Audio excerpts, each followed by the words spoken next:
Hello and welcome to the Fighter's Take, brought to you by BetDSI. My name's Hollywood Joe Tussing, former pro fighter, MMA coach. I'll be your host for this evening, so thank you for joining me. Tonight we're going to take a look at the main event, UFC Fight Night, Santos versus Anders. Outstanding fight between Thiago Santos and Eryk Anders. But before we get to that, take a look down in the description. You'll find a link over to BetDSI. Follow the link. You'll get up to $500 free money with your first deposit when you sign up for an account. Throw some money down on October 6th, main event, the big fight between Conor McGregor and Khabib Nurmagomedov. But enough of that. Let's get back to tonight's main event. Thiago Santos, the Hammer, coming away with another vicious victory over Eryk Anders, the former NFL football player, an outstanding athlete, but just didn't have the power to hang with somebody like Thiago Santos, one of the most feared men at any weight class in the UFC.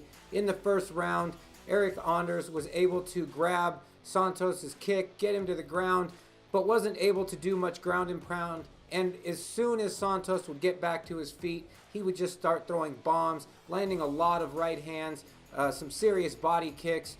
And the first round was a lot of Eryk Anders pushing against the fence, trying to control Thiago Santos, while Santos was trying to get enough space to throw nuclear bombs at Anders any chance he got.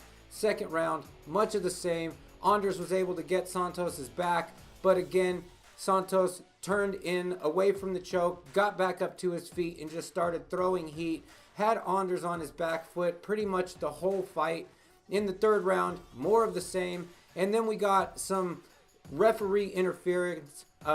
Mark Goddard picked up Anders' mouthpiece as they were coming back to their feet from one of the grappling exchanges they were having. And while Eryk Anders had Santos up against the cage and they were still working, Goddard stopped the fight as Santos moved out. He stopped the fight and gave Eryk Anders his mouthpiece back.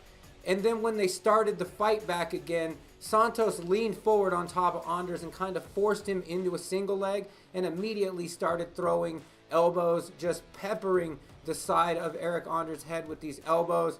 And he must have gotten 10 in from one side, turned, got a bunch more in.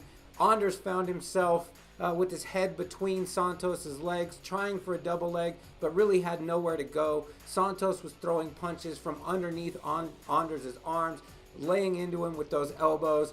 And when the round ended, after the 5-minute bell, Anders was unable to really get back to his feet and walk back to his corner. He kept stumbling. I think he was really rocked and exhausted, and the combination of those two things was basically Eryk Anders giving out in the center of the octagon as soon as the third period ended, and Thiago Santos coming away with just another devastating TKO.